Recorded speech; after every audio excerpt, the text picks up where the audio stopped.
Welcome back my new day and new blog होइन अनि आज चाहिँ मेरो फर्स्ट डे अनि फर्स्ट न्यू ब्लग हो होइन अनि आजै हामी चाहिँ युथसँग ती जाँदैछौँ होइन अनि हामी यहाँ भाइहरू रेडी हुँदैछ भाउजूहरू हाम्रो भाउजूहरू अनि यहाँ अङ्कल मस्त बसिराख्नु भएको छ अनि हाम्रो बोजू यहाँ बसिराख्नु भएको छ अनि भाइहरू पुरा आज के आज गीत हान्ने होइन त आज केटाहरूले खतरा हान्छ होइन अनि तँ जाने हो हामी कहाँ नाटी गरे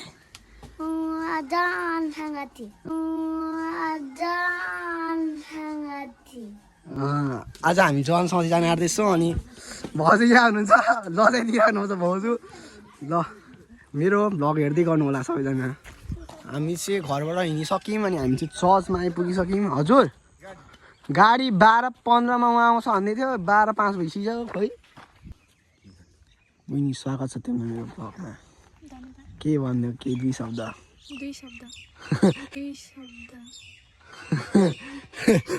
यस्तै हो मुड खराब भएपछि बहिनीको यस्तै हो मुड खराब छ आज मुड खराब भइरहेछ हो हामी पर्खिँदा गएर फाइनली दिदीहरू पनि आउँदै हुनुहुन्छ होइन अनि हामी अब जान आँटेको बल्ल बल्ल मेरो बहिनीको अनुहारमा मुस्कान आएको छ होइन मेरो बहिनीको अनुहारमा मुस्कान आएको छ होइन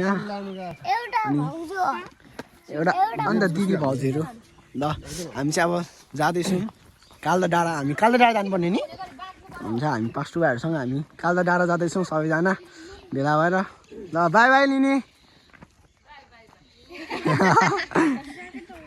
फाइनली हामी फेरि होइन हामी घरबाट धेरै टाढा जनता चोकसम्म आइपुगेछौँ अनि हामी कृपाको घरसम्म आइपुग्न आँटिसकेछौँ अनि म दाइहरूसँग यसो हल्का भिडियो सिडियो फोटोसुट यसो हानेको कारणले गर्दा अलिकति ढिलो भयो नभए अगाडि अरूहरू अगाडि पुगिसक्नु भइसकेको छ ल हामी जाँदैछौँ होइन हामी जाँदैछौँ भाउजू हुनुहुन्छ यहाँ दिदी सामान किन्ने हुन्छ ल हामी जाँदैछौँ मलाई कस्तो फिल भइरहेको छ भने त यो उकालो चढ्दा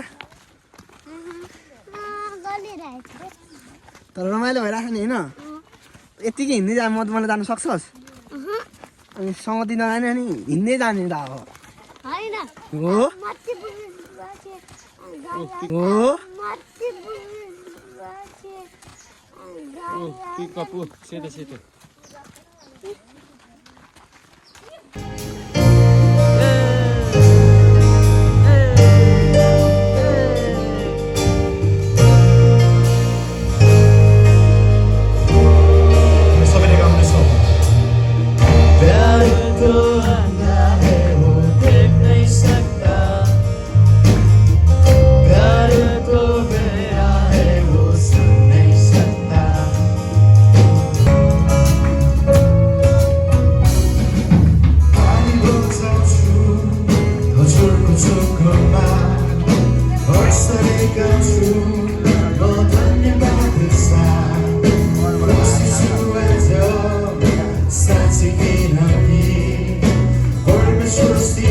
लिएर आएका छौँ र यो गीतको नाम छ यो सो सुन।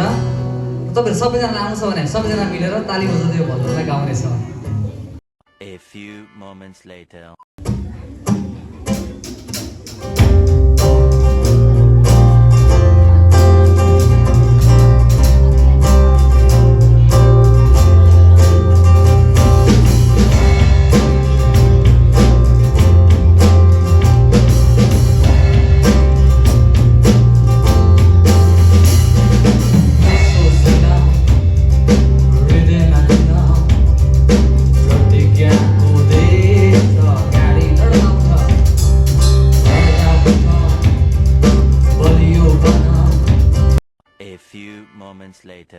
प्रसन्न चर्चमा फेरि पनि वचन लिएर आउनु पाउँदा म एकदमै उत्साहित छु र 3 महिना अगाडि तयारी गरेको वचन अर्कै थियो, त्यस पछाडि अस्तिको महिना तयारी गरेको वचन अर्कै थियो, तर यहाँ आउँदाखेरि वचन अर्कै छ नि। मलाई लाग्छ परमेश्वरले यो कुरा बोल्न चाहनुहुन्थ्यो।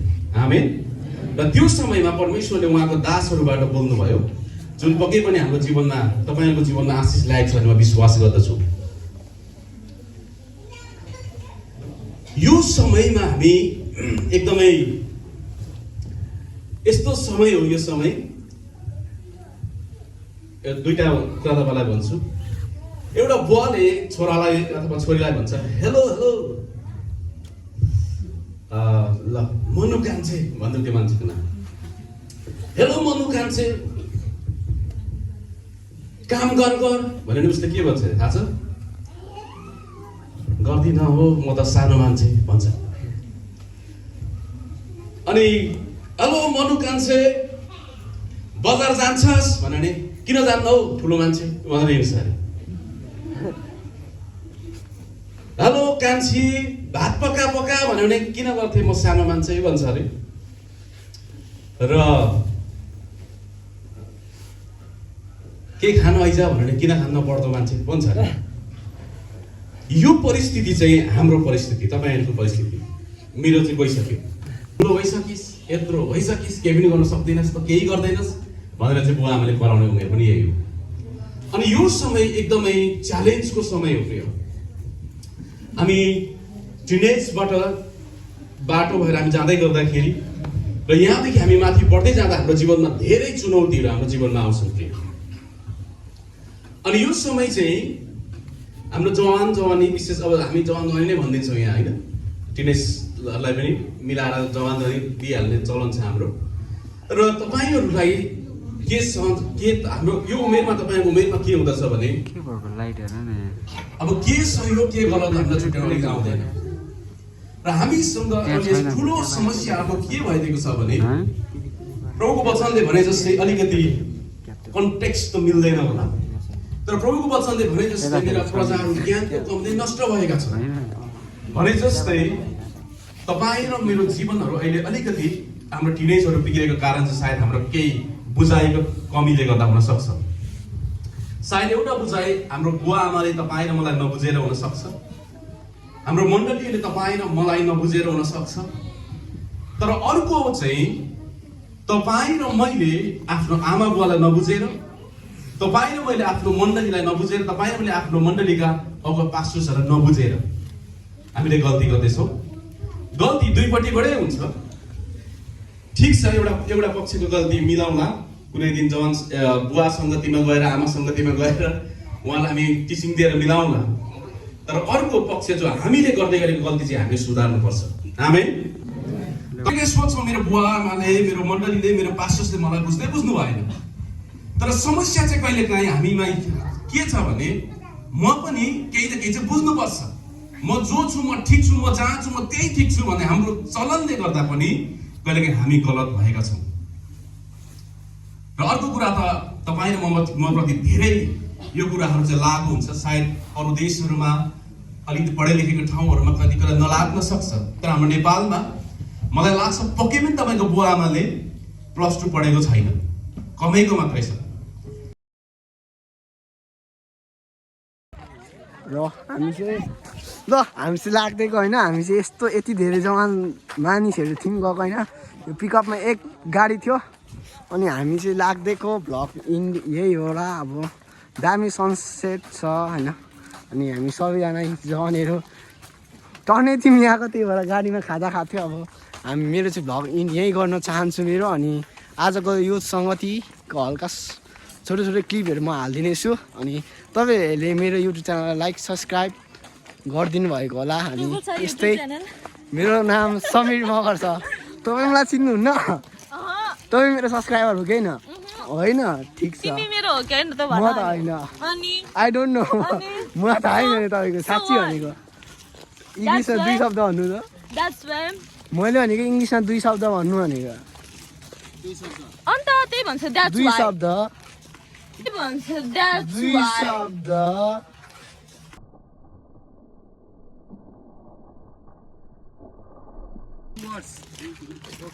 न मैले भनेको ट्रान्सलेट गर्नु 2 शब्दलाई भनेको इङ्ग्लिसमा। No. You said 2 शब्द, right? No. I told you 2 words. I said 2 words. No, you said 2 शब्द. ल यस्तै हो रमाइलो हल्का फुल्का रमाइलो भइहाल्छ होइन। तपाईँको अनुहार राम्रै देखाइदिएको छु दिदी। 0.5 बाट हो आइफोन 11 प्रो दो के भन्नुभएको तपाईँले मेरो निकाल्नु ननिकाल्नु ल अहिले चाहिँ ल बाई बाई सबैजनालाई बाई बाई मेरो युट्युब च्यानल लाइक सब्सक्राइब सबैले गरिदिनु होला र अब हामी मेरो भ्लग पनि यहीँ अन्त गर्छौँ ल लेट्स बाई बाई